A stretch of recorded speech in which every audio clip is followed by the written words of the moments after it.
پیرمامەوە بەناو کۆڕێدا و لە دەستی ڕاستی ڕێگەی هەمڵتۆندا هەمیشە دیمەنی کۆمەڵێک دەبابە ڕێبواران سەرسام دەکات. تانکی تی 55 و زرێپۆشی دەستکردی ڕووسین کە لە سەدەی ڕابردوودا بەشێکی زۆری ئەمباری ماشێنی سەربازی ڕژێمی بەعسیان پێکهێنا بوو. هێرش هێنە زاڵمەکان ڕۆیشتون، بەڵام تانکەکانیان لێرە بەجێماون. بە گوتەی ئەو کەسانەی هاوتەمەنی ڕووداوەکانی ئاداری 1991 بوون، ئەم دیمەنە هەستێکی پڕشانازی بە گیاندا دەهێنێت. بۆنەوەکانی دوای ڕاپەڕینیش هێشتا هەر کۆمەڵێک پرسیار دەوروژێنێت. ئەم تانکانە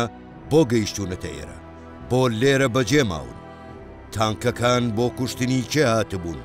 کێ بەرسنگی لێگرتون و چۆن تێکیان شکاندون.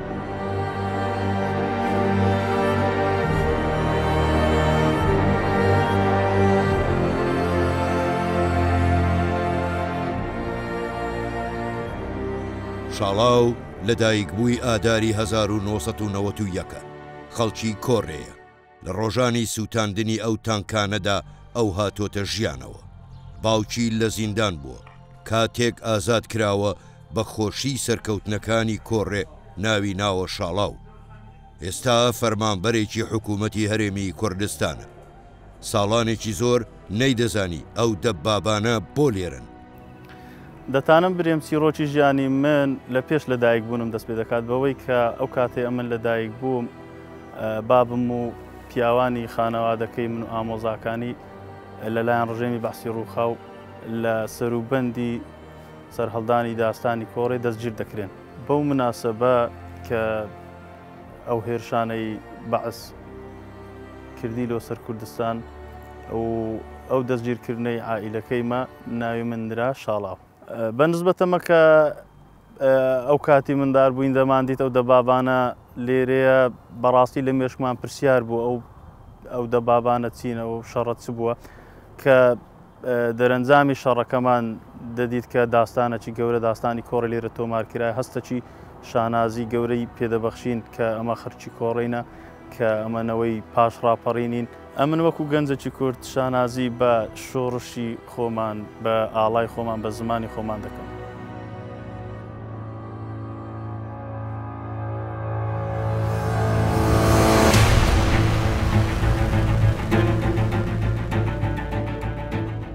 گەلی کوردستان و هێزەکانی پێشمەرگەی بەرەی کوردستانی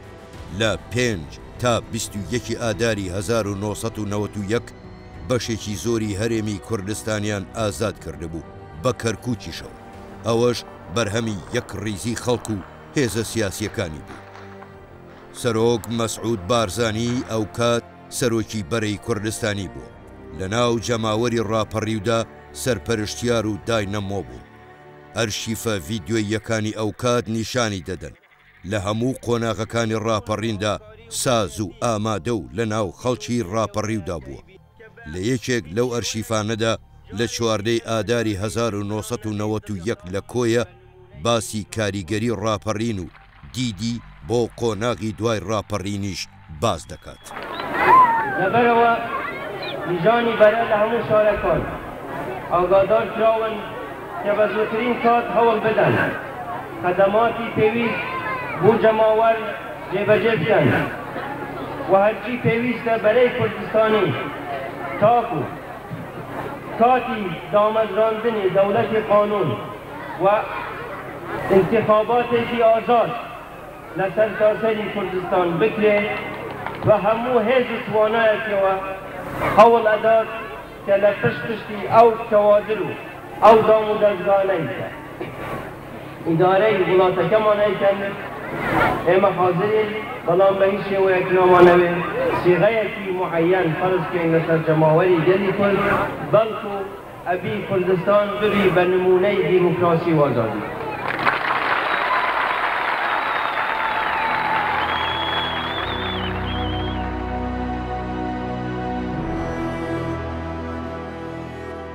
ئەو ئازادیە زۆری نەبرد.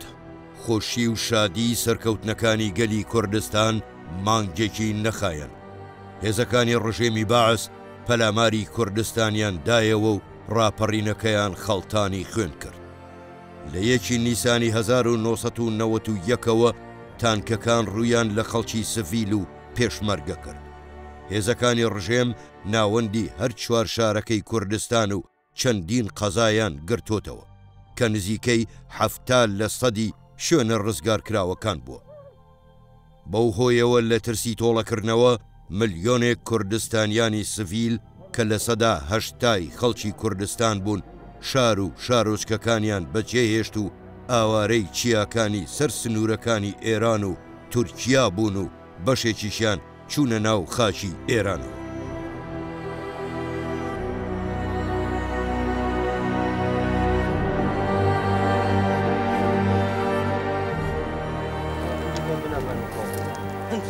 جەنابی سەرۆک بارگای خۆی هەبوو لە سارداو بوو کە شەڕ لەوێ دەستی پێکرد. جەنابی سەرۆک بارزانی هەستا بارگایەکەی خۆی گواستەوە بردیە شەقلاوی بۆ مەبەستی بەرزکردنەوەی وەرەی خەڵک، ئامادەکردنیان بۆ ئەوەی کە نەڕۆن لە کوردستان پارێزگاری بکەن، دیفاع لە خۆیان بکەن. جەنابی سەرۆک بارزانی لە ڕۆژی 3/4/91 شوێن مەتاری دیانە، دواتر گەردەگەردەی ڕەواندووس ساحەکە ساحەی ڕەواندووس پێش فندەقەکەی فندەقێک لەوێن دەرێکە بوو، پێش فندەقەکە هەردوو کۆبوونەوەکان بە 1 ڕۆژ ئەنجامیدا. ئێمە و بەرگارانەمانداون یەک چونکە خەڵکێکی زۆر لەم ناوچەیە کۆبووتەوە مەراکزی تەتەوە بکرێتەوە بۆ ئەوانەی ئامادەن شەڕی مان و نەمان بکەن، بۆ ئەوانەی ئامادەن بە خوێنی خۆیان کوردستان بپارێزن. بڕوابیان 5000 کەسی ڕێک و پێک هەبی حتا کەرکوب ڕاویانەنێن ئینشاءالله بە 24 ساعت.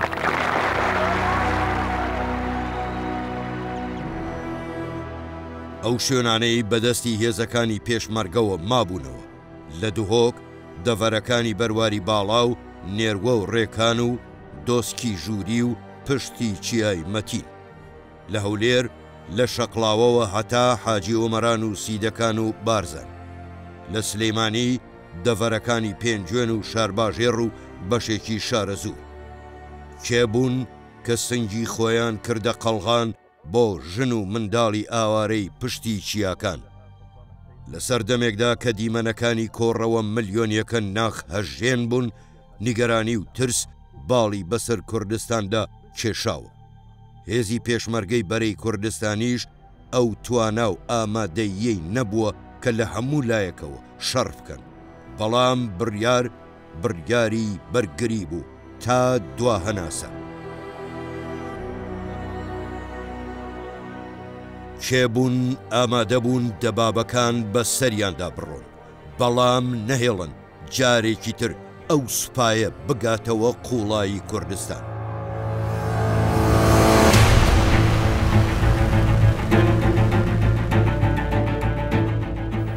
دەستکەوتێکی وا گەورە ئازادی ئەوە بە ئاسانی لە دەست بدەین. سەرۆک مەسعود بارزانی لە پاش خامۆش بوونی ڕاپەڕینیشەوە خەڵکی ئاوارەی کوردستانی بەجێ نەهێشت و خۆی لەوان بەخاوەن کرد و بەرپرسیارەتی قۆناغەکەی خستە سەرشان. لە کتێبەکەیدا بەناوی بزوتنەوەی ڕزگاری خوازی کورد ڕاپەڕین و دەرفەت و ئاستەنگەکاندا نووسیبێتی. لەو کاتەدا هەوڵێکی زۆرمدا جەماوەرهان بدەم بۆ ئەوەی یارمەتی پێشمەرگەکان بدەن و هاوکاریان بکەن، بۆ ئەو مەبەستەش سەردانی دیانا و سۆرانم کرد. جەماوەرێکی یەکجار زۆر کۆبوو بۆەوە، گوتارێکم پێشکەش کردن و داوام لەو گەنج و لاوا نەکرد کە توانای شەڕیان هەیە بەرگری لەگەل و نیشتیمان و وڵاتەکەیان بکەن. زۆر بەشیان چەکدار بوون و چەکیان پێبوو. سەرۆک بارزانی نووسیوێتی هێشتا وتارەکەم کۆتایی نەهاتبوو، هەموویان پێکەوە و بە یەک دەنگ هاواریان کرد یان کوردستان یان نەمان، کە ئەوەم بینی ئومێدێکی گەورەم لا دروست بوو.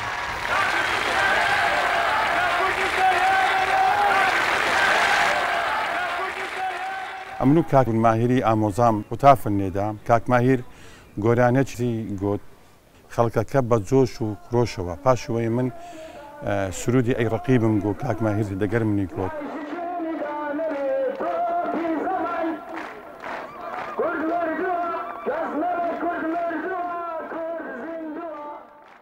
یەک لە سەکانی جەنابی سەرۆکی ئەوە بوو کە هانی خەڵکی دات ئاوارە نەبیت بەرەو ئێران یا بەرەو جێگا گوتی ئەمە مقاومەیەکەین گوتی ئەو کاتی دوژمن نظامی بەعس یعنی بتوانی کە کوردستان داگیر بکات دەبیت لەسەر لاشەی من دەبا بە بڕوا ئەو قسەن زۆر زۆر تەسیر دە خەڵکی کرد بۆ کوێچین ژیانی پەناندەگی لەم وڵاتی تر ژیانێکی تاڵ و ناخۆشە مردن لەسەر خاکی کوردستان 100,000 جار پیرۆزتر و سەربەرزترە لەوەی ئینسان لە ئەوروپا یان لە وڵاتێکی تر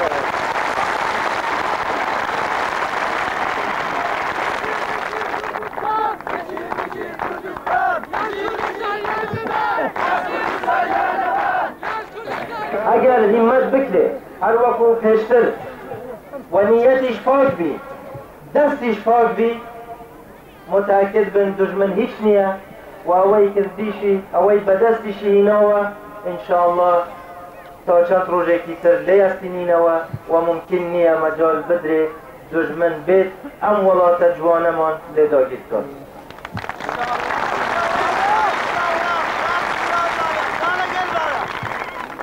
بەرگری کردن لە کوردستان ئەرکی سەرشانی هەموو کوردێکە. ئیمڕۆ ڕۆژی ئەوە نییە ئێمە بیر لەوە بکەینەوە کوردستان بەجێ بێڵین ڕۆژی ئەوەیە بیر لەوە بکەینەوە کوردستانی ڕزگارکرا و بپارێزین ئەوەی دژمن توانیوشێتی بەهۆی ناڕێکی بەهۆی فەوزای ناوخۆمان بتوانی چەند شوێنێکمان لێ وەربگری ئەبی لێی بستینینەوە ئەم هەتان بەرز بی وەرەی پێشمەرگە بەرزە یەک وعدتانە دەینێ یا بەسەر لاشەی ئێمە دۆدێنەوە بۆ کوردستان یا دژمن نایێتەوە بۆ کوردستان.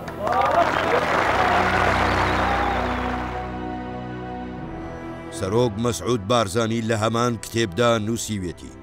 سەبارەت بە پلانی سەربازی و بەرگریکردن لە هێڵی هەمڵتۆن بڕیاردرا لە مەسیف سەلاحەدین هێڵێکی بەرگری دابنرێت تا گەلی عەلیبەگ بست بە بست بەرگری لێ بکرێت. لەبارەی میحوەری سلەیمانی بڕیاردرا هێڵی بەرگری لە شاخی ئەزمەڕ بێت بۆ دووهۆکیش لە گەلی زاخۆ و سەرسەنگ تا چیای مەتین هێڵی بەرگری دابنرێت و بەرگری تۆکمە لەو شوێنانە بکرێت. لە 7 نیسانی 1991 لە دەربەندی کۆڕێدا و دوو شەڕی بەرگری کرا. ئەو کاتێک کە دژمن هاتە مەسیف من وەک مەسئولی لقی دوو لەوێ بووین ئێمە بەڵام ئیتر لە هاوین هەواری سەلاحەدین مقاومەیەک کەوتۆ نەکرا هەموو هێزەکان بەرەو پاشەکە شەڕ خەڵک و هێز و هەمووی پێکەوە لە ڕۆژی 7 چواری 1991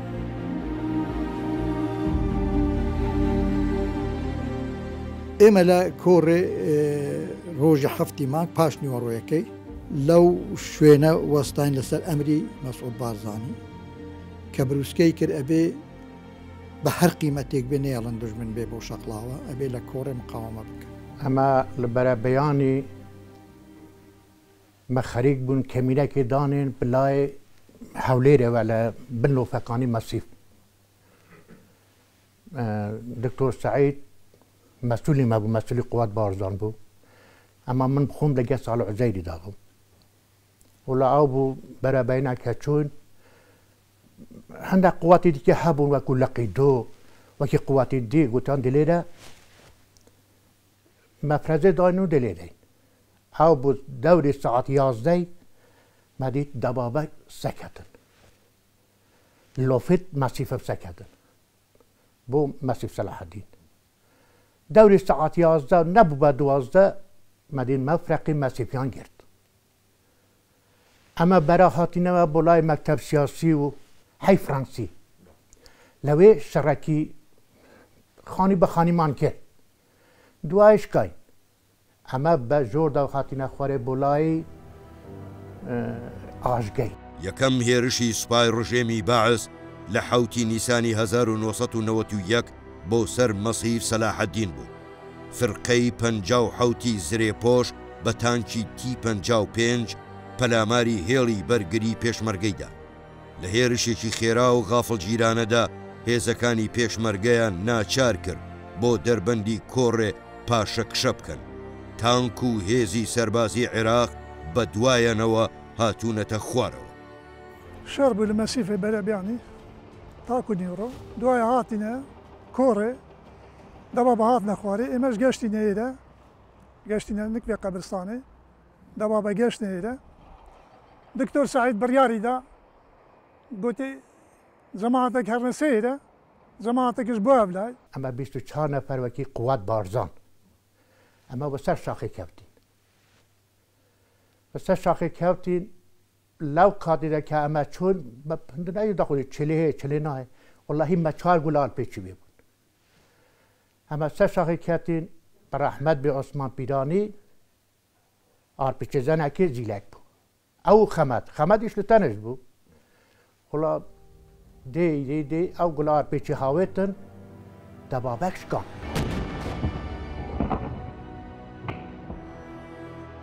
سەرۆک مەسعود بارزانی لەو بارەیەوە نووسیبێتی.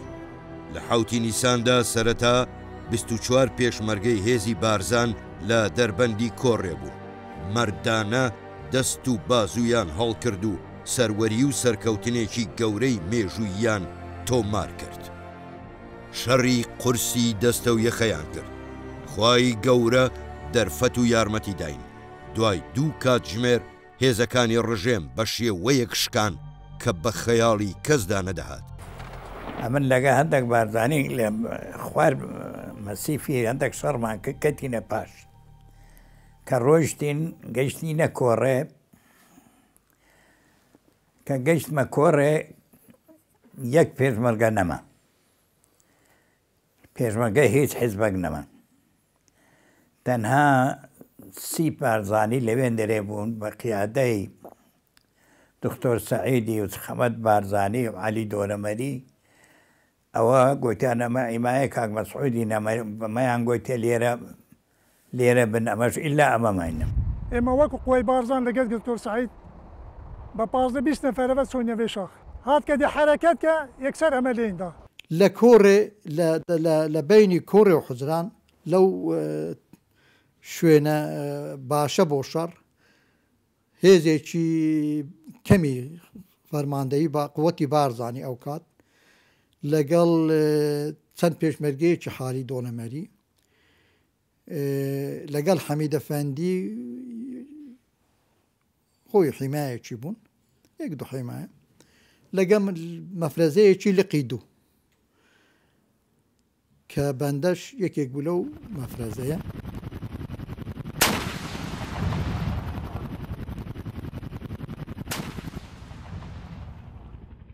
دەوری سعات بابرین دا نۆنی و لەو دەوری دەستی بە حرەکە کرد بەرەو ئەو بەرزایانە هات کە پێشمەرگە ئێمەی تێدا بۆ ئەوەلەن بە تۆبارانی کرد دوایەوەی دەوابەکان هاتنە پێشەوە.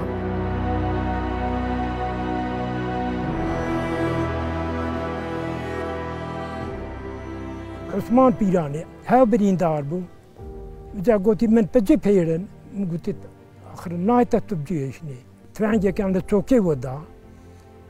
وڵا خۆی جێزان بە عیبنەبی بارانش بوو کوڕ بوو دنیا خراببوونە بارانێ بوو وڵا مە چووینە ڕەبێ لە ڕەبێ مەگەڕیانەوێ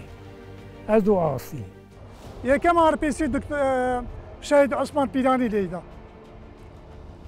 هەجومی سەدا باباین کرد سار دەبابین گرتن یەک سوتا کە قووەتەکە هاتبوو بارزانەکان لەوێ بوو کەتپە ناو کەمینی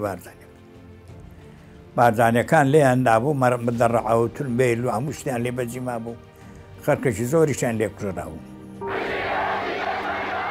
سەرچاوە مێژوویەکان دەڵێن هێزەکانی پێشمەرگە لە شەڕی یەکەمی کۆڕێدا تەنیا چەند بریندارێکیان هەبوو بەڵام هێزەکانی ڕژێم تووشی شکستێکی گەورە بوون زیانەکانیان بەم جۆرە بووە. 1 بەجێهێشتنی 60 جەنازە 2 4 دەبابەیان کەوتە دەستی پێشمەرگە 3 هەفتا چەکی کلاشینکۆف کەوتە دەستی پێشمەرگە. 4 3 ئۆتۆمبیلی سەربازی. لە شەڕی یەکەمی داستانی کۆڕێدا پێشمەرگە سەرکەوتنێکی گەورەی تۆمار کرد کە تەنیا پێشمەرگەکانی پارتی دیموکراتی کوردستان تایدا بەشدار بوون. سەرۆک مەسعود بارزانی لە کتێبەکەی خۆیدا نووسیوێتی لەو شەڕەدا پێشمەرگەکانی قووەتی بارزان و دەستەی شەهید حالی دۆڵەمەری و حەمیدەفەندی و ژمارەیەک پێشمەرگە بەشدار بوون. لە کتێبەکەدا ناوی هەر 24 پێشمەرگەکە نووسراوە. بەڵام ڕژێم و سوپاکەی پەندیان لە ئەنجامەکانی ئەو شەڕە وەرنەگرت و ڕۆژی 11 نیسانی 1991 بە هێزی نوێ و فەرماندەیەکی نوێوە هەمان فیرقەی سەربازی هێرشی کردەوە سەر دەربەندی کۆڕێ. لەو جارەدا هەموو هێزەکانی بەرەی کوردستانی بەشدار بوون: پارتی یەکێتی، سۆشیالیست، شیوعی، پارتی گەل، بزوتنەوەی ئیسلامی و حیزبوڵڵا. بەوەش شەڕی دووەمی کۆڕێ ڕوویدا. بەسەلامدێ جەنابی سەرۆکی، پێشی کە هەبوو شەڕی هەفت دەست پێ کرا، جەنابی سەرۆکی داوای لێ کرد گوتی بەرەی کوردستانی وەرنە دەربەندی کۆڕێ با دوژمن نێتە پێش. دوژمن وەکو هێزی بارزان، وەکو زەماهەتا حەمیدەفەندی، حەمەد دیکە شەهید مام حالی، دوژمنیان شکاندر دەربەندی کۆڕێ. وەکو قووەتێک دیکە، وەکو حزبێک دیکە بەرەی کوردستانی ئەوانش بەشدار بوون لە شەڕی دووەم.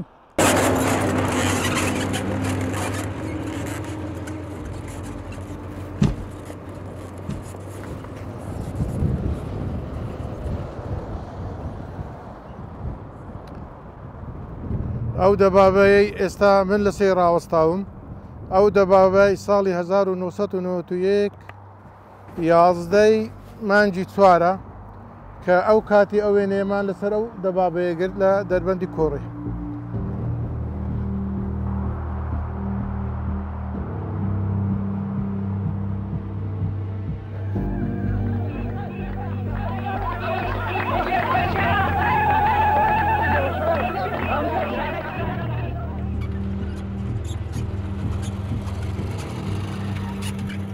هەر ئەو ڕۆژە ئێمە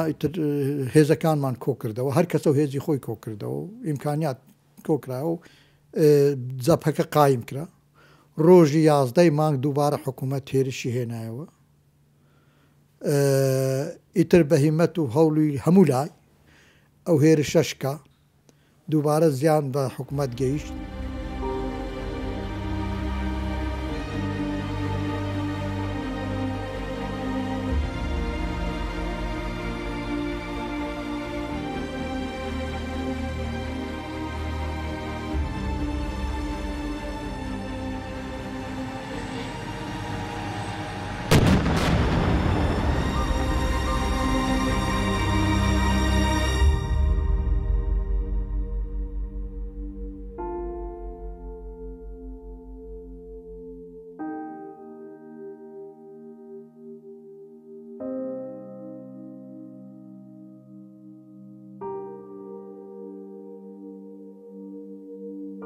کاتژمێر 5 ڕێکەوتی 11/4/1991 پاس شکست خواردنەکەی هێرشی یەکەم کە 7 چوار بوو، حکوومەتی بەحەز بۆ ماوەی 4 ڕۆژ کشاوە خۆی گرتەوە تاکو هێرشێکی دووەم ئەنجام بداتن. شەڕی دوایە حەزم ناما بکو بەشداری نەکەم. شەڕی دووەم یعنی لە 11 مانگ حەزم ناما بوو بەرە ناما بوو دە کوردستاندا کو بەشداری شەڕ نەکەم.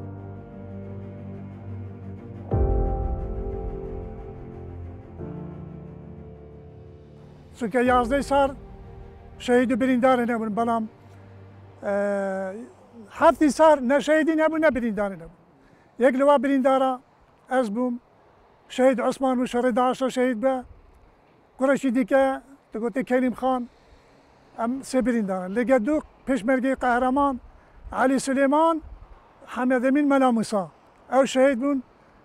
شەوا 11 ڕۆژە 11 لەسەر چار. دکتۆر سەعید هەندی بێ مرۆڤێکێ مێسەر بووتە جەپەیدا لە خەتی جەپەی و لە جەپەیدا و ئەنی مرۆڤێکی هەمە شۆڵا بوو وەڵاهی بەلای لایە پێشمەرگەوە ئەنی کابراایەکی خاکی بوو دوای شەڕ تەوابوونی شەڕ دیار بوو برادرانی بەرەی کوردستانی کاک کۆسرەت و مامۆستا سعد و پاڵە باوانی و کانەبی گەورەی حیزبی شووعی و حەسەن کوێستانی و چەند نەفەرێکی تر کرد داوای لێبوردنیانەکەم ئەوانم لە بەرچاو بوون هاتن بۆ لامان وڵا کاک کۆسرەت قسەکی بە پێ هەڵگوتنەکیشی کردین گوتی پێشەوەی سەلام کە خوا حەقا گوتی بارزانیەکان ئیسپاتتان کردەوە کە کوڕی ڕۆژی تەنگان ئەمە گوت چم گۆ زۆر دەوێم جەنابێ سەرۆک بارزانی کە کێ مەسوود ببینم گۆڵی ئەو vێگاوێ لە کۆرەیی ناوە شەردێکی گۆ باشە بەگاویجی گۆ باشە ئەو لە کوی مدوێ بشم وێرێ مژی ببێت ناوە شەر ئەجی تەمبورا من هەیە زانە کێفاوانات گۆ باش ئەمێ هەرم وێرێ ئەم چۆن ئەم هاتن کۆرێ ئەمەدی جەنابێ کێک مەسوود وان گەل پێشمەرگە سەرۆکتیا شەڕ و پێشمەرگە ئەو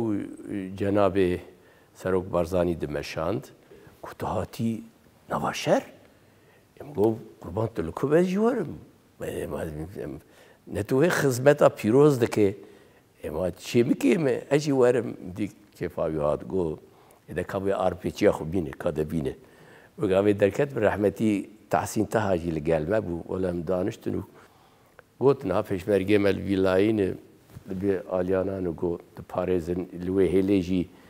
یێ عێراقێ هەنە گۆ ئەم لە هەمبەرێ هەڤن یانێ هایاتە هەبە گۆ ئانهاژی کانی شەر دەست پێ بکە بڵە توزانێ ئێمە گۆ باشە گاوا شەر دەست پێکە جێبێژم وا هاتن پێشمەرگێمە شال و شافکل بەژن ئاوان ئەوی وەسیڵ کێفەوان گەلێکی هات گەلێک کورد نامرێ ملیۆنایی و پێشمەرگێمە بژین سەرکەوتنەکانی کۆڕێ لە حوتی نیسانی 1990دا بوونە هەوێنی سەرکەوتنی دیکەی هاوشێوە هێزەکانی بەرەی کوردستانی پارتی و یەکێتی و ئەوانی تر لە ڕۆژی 12 نیساندا لە چیای ئەزمڕی نزیک سلەیمانیش سەرکەوتنێکی تریان بەسەر هێزەکانی ڕژێمدا تۆمار کرد هەروەها لە گەلی زاخۆش هێرشی هێزەکانی ڕژێم تێکشکێندرا پێشمەرگەیەک هات هاواری کرد گوتی کاک خالید مام خالید ڕزان شەڕ ڕاگرە کربا بە شەڕ لۆ ڕاگرم شەڕ ڕاگرە گوتی حکوومەتی مفۆزە بۆ مفۆزات زۆری پێ نەچوو زیێقیادەیەک هات حالەمێکی سپی پێ بوو زابتەشی عسکەری بوو ئێستاش لە یادمە ڕائید بوو هاتە سەر هاتو کن بە ئامادانیشتن و هەندێک قسەیان کرد و جەماعەت شاتن ئەو دەمی دەچین مفۆزاتە لەگەر حکوومەت من ئاگام لە مفاوەزاتەکە نەبوو بەڵام وەفدەکەش هاتبوو لەو لا ئینتیزاریانە کرد بەڵام لەبەر شەڕ ئیتر ڕاوەستە ئەوەی لاسلچەکەی کە پەیوەندی دەکرد لەگەڵ سوپای عێراق لەگەڵ وەفدەکەی عێراق ینی کە ئەوانەی هەماهەنجان کردبوو هەرچەند بانجی دەکرد وەڵامیان نەدەکردایەوە چونکە ئەوەیان گرتبوو ئەو شوێنەیان گرت بوو دەیانەوی زیاتر بگرن بۆ ئەوەی ئەگە وەفدی کوردستان بچێتە بەغداش تەنازلی زیاتریان بۆ بکە یان مەسەن لە مەرکەزی قووەتەوە قسەیان بۆ بکەن تا پێشمەرگە ئەوانی لەوێ دەرنەکرد ئەوێمان لێ نەساندەوە پێشمەرگە لێ نەساندەوە وەڵامی وەفدەکەیان نەداوە هەر کە شکان 5 دقەی پێ نەچوو وەڵامی جیهازەکەیان دایەوە گوتیان فەرمون وەرن وەفدەکە بابێتن ئامادەی ئەوانی زابەتی استخباراتەشان لەگە ئێمە هات لەبوو مەقەڕی ئێمە هات لەوێ دانیشت و چایەکی خوارد و تەماشای وەزعەکەکەدا بەمە هیچ دیلوانەمان نەبوون و متەلەکاتیش ئەوەی سیلاعی گەورە بوو نەما بوو هەمووی سۆتا بوو دەوا هەموو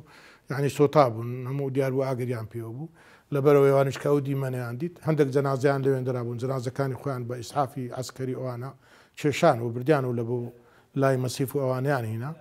بەیانی دووبارە هاتنەوە ئیسعافی دیکان هینا بوو هەندێک عەلەمی سپی و ئەوانیان لەگە خۆ هینا بوو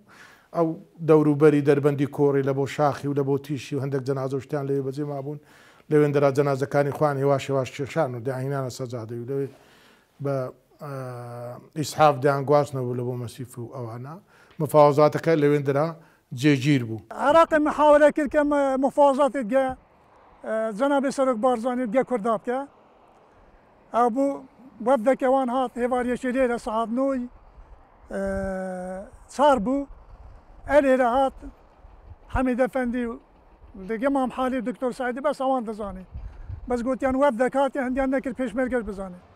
سۆلای شەقراوێ لای جەنابێ سەرۆک بارزانی مفاوزات کرا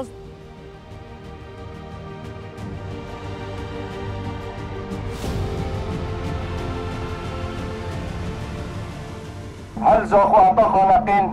جارێکادی دەست پێ کردەوە شۆڕشێ داستانە زاویتە دەست پێ کرد و داستانە کۆڕێ تەمام بوو. داستانی کۆڕێ زۆر گرنگ بوو لەبەرەوەی جەیشی عێراقی سوپای عێراق زۆر مەترسیدار حقیقەتەن ڕۆژی هەفتی مانگ ئەو ترسەی کە هەبوو نەما و پێشمەرگە ورەی بەرز بوویەوە. کوردستان شۆڕشەکان یەک لە دوایەکی کوردستان زۆربەی زۆری داستانی دروست کردووە یانی داستانی لێ ڕووداوە بەڵام لە هەمووی گرنگتر بەڕای من داستانی کۆڕێ بوو. بابیشم ئەو کاتی یعنی بەڕاستی دەورێکی زۆر کاریگەری هەبوو زۆر پێی خۆش بوو زۆر پێ دڵخۆش بەوەی کە مەسەلەن کورد سەرکەوتو بوو لێرەدا. دوای ئەوە تەمان زۆر شتی تر ڕوویدا لە کوردستان لەو داستانەی کۆڕێ بەڵام هەمیشە کە پیاو بەوێدا تێئەپەڕێ بە حەقیقەت ئەو ڕۆژەی دێتەوە یاد کە هەم ڕۆژێکی ناخۆش هەم ڕۆژێکی خۆش لە یەک ڕۆژدا نەخۆشی و خۆشی و نەخۆشی دروست بوو. ئەو کاتێک کە من لە مەسیف ڕۆیشتم بە نائومێدی ڕۆیشتم وەک بەرپرسێک لە مەسیف چوومە خوار بەرەو کۆڕێ سوپای عێراق هاتنە مەسیف زۆر ناخۆش بوو بەڵام ئێوارەکەی کە ئەوان شکان ینی زۆر خۆش بوو ینی لە یەک ڕۆژدا گۆڕانکاریەکی زۆر گەورە بۆیە نابێ نائومید بین گرتنی مەسیف کە نائومید بووین شکانی سوپای عێراق لە کۆڕێ کە ئومیدمان بۆ پەیدا بوویەوە بۆیە ئەو ڕۆژەم هەمیشە دێتەوە بیر بە حەقیقەت.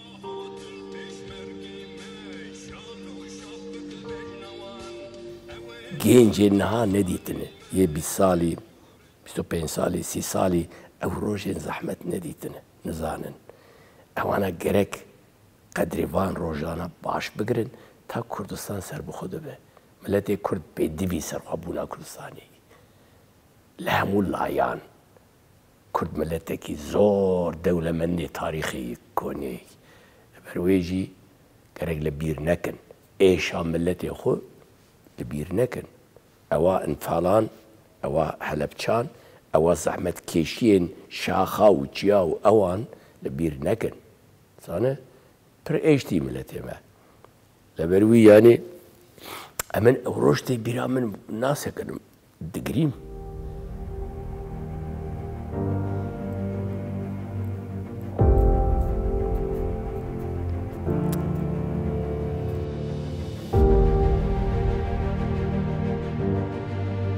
کۆڕێ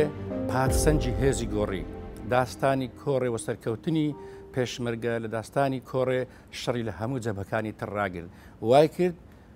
ڕژێم داوای دانوستان و گفتوگۆ بکات دەستکەوتەکانی یەکجار زۆرن یەک لەوانە ئەوە بووکە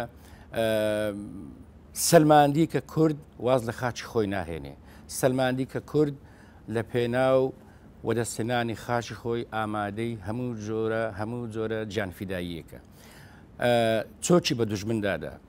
دانوستان بکە گفتوگۆ بکە پاشان هەڵبژاردن کرا بڕیاری هەڵبژاردن درا لە کوردستان هەڵبژاردن کرا ئەو هەڵبژاردنە حکوومەتی هەرێم و دام و دەستگاکانی ئیداری لێکەوتەوە ئەو فەراغە ئیداریەی کە بەخشانەوەی دام و دەستگاکانی میری لە ناوچەکانی کوردستان هات بۆ پێش پڕ کرایەوە جگەلەوە ڕێکەوتنامەی 688 ئەنجومەنی ئاسایش کە دەرچوو بۆ بەرگریکردن لە کوردستان و دیاریکردنی ناوچەی دژەفڕێن کە بە خەتی 36 ناو بردراوە خستنی عراق بۆ ژێر بەندی حوتەم کە نەتوانێت هێرش بکاتە سەر ئەو ناوچانە و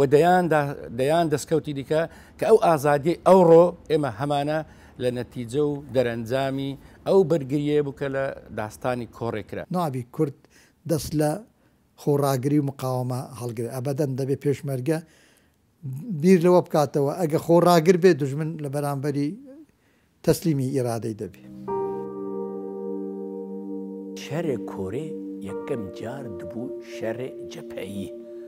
و جەنابێ کەک مەسعود بخۆ سەرکێشە ویشەڕی دکرد. هیویاک یعنی هیوایەک دا ملەتێ کورد کۆ یا کوردستان یان نەمان گوتنە بارزانیە نەبەر. یعنی جەنابێکێک مەسعودی ئەنی ولوێ گوتنێ چوو یان کوردستان یان نەمان. شەرێ کوڕی هەچیۆک و تێ هەی سەدۆمە یعنی دوو شەرەدا بکۆینە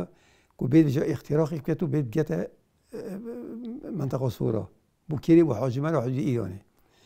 یعنی چی قوەتە هەید بێری ئینۆ بێری خودی فەرسە دەکا مازندا و هەمش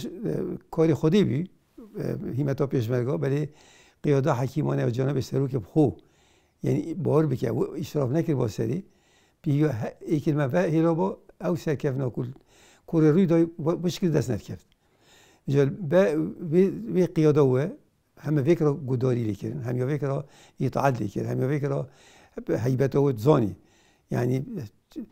مادەم ئەو هات مشاری بێت بۆ ئەسچە یعنی چیا من نکهی ئەزێ ساڕفکە مادەم ئەو یە حاضرە و پشتەوانیا من کرد بەرهندی ئەو شار شکستن دەبابێت خۆ هێلان مەدەرایەت خۆ هێلان تۆپ هێلان یعنی شکست نەکا یا فەزاحەت بی داستانی کۆرە داستانی بەرخودان و یەک ریزی کوردەکانە لەبەرچی لەبەرەوەی کە تێکڕای هێزە سیاسیەکان لە چەپەوە تاکو ڕاست لە ئیسلامی و علمانی هەموو لەژێر ئاڵای بەرەی کوردستانی کۆبوونەتەوە لەژێر سەرپەرشتی بەڕێز مەسعود بارزانی کە ئەو کاتی سەرکردایەتی بەرەی کوردستانی دەکرد. شەڕەکانی دەربەندی کۆڕێ لە ناوچە و سنوورێکی بچووک و بەرتەسکدا ڕوویاندا بەڵام داستانێک بوو گەل و نەتەوە و کوردستانی لە بێ هیوایی و پەرتەوازەیی و ناومێت بوونەوە گواستەوە بۆ هیوا و ئومێت بووە ڕێگەیەک بەرەو داهاتوویەکی گەش و ئارام. بێگومان ئەم سەرکەوتنە بەدەست نەدەهات ئەگەر هەموو چینەکانی ملەتی کورد نەببان بە یەک و لەبەرەوەی ئەم یەکەتیە بوو بەهۆی سەرکەوتنی ملەتی کورد ئێمە بی پێش هەموو شتێک ئەم یەکەتیە بپارێزین لاپەڕەیەکی تازە بکرێتەوە لە کوردستان ئەوەی ڕابردوو لەبیر هەمومان بچتەوە ئەبی بەرەو ڕۆژی ڕووناکتر بەرەو سەرکەوتن بەرەو پێشکەوتن هەنگاو بنین ئیمڕۆ ڕۆژی ئاوەدانکردنە ڕۆژی ئەوەیە وڵاتی خۆمان ئاوەدانکەین بۆ ئەوەی دوژمنان نەڵێن کورد هەر لە جەنگدا زیرەکن بەڵکو ئەبی ئیسپاتی بکەین کە کورد لە ئاوەدانکردنی وڵاتەکەشیان زیرەکن ئەگەر نەگەردانکرد. سەرۆک بارزانی دووپاتی کردەوە کە سەرکەوتنەکانی کۆڕێ مڵکی هەموو میلەتی کوردە. هەر لەوێ سەرۆک داوای لە گەلی کوردستان کرد دەست بە خاچی خۆیانەوە بگرن و ئاوەدانی بکەنەوە و دەوڵەتی قانون دابمەزرێنن و نابێت جارێکی تر ڕۆڵەی کورد تووشی ستەم ببێت. کە هەدەفی ئەساسی ڕژێمەوە بوو ملەتی کورد بتاوێنیتەوە. ڕژێم بە سێ ڕێگە شەڕی ملەتی کوردی کرد بوو ئەوەی لە ڕێگەوە ملەتە نەهێڵی. ڕسقی ملەتەکەی خستیە دەستی خۆی ملەتێک کە لە ئەرزی هەڵقنرا معنە ئەوەیە مەزدەری ژیانیشی نامینی. ئێمە خواهانی ئەوەین کە کوردستان عەدالەتێکی زوری تێدا بی فەرق و جیاوازی نەبی کەس حەقی نەبی تەعەدا لە کەس کە هەر کەس حرمەتی مەحفوظ بی و هەر کەس موقعیشی مەحفوظ بی و هەر کەس حقوقیشی مەحفوظ بی ئیتر ئەبی زوڵم و ستەم چ لە خۆمانەوە بی چ لە بێگانەوە بی هەتا ڕیشەی هەڵقنرێ لە کوردستان و نابی جارێکی تر کوڕێکی کورد تووشی ستەم ببی نە بە دەستی خودی کورد نە بە دەستی بێگانە.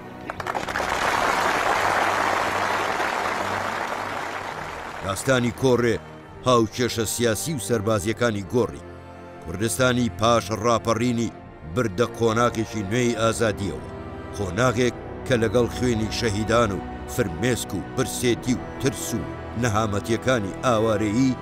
بوونە نرخێک کە ئەمڕۆی هەرێمی کوردستانی فێدراڵیان بەرهەم هێنا.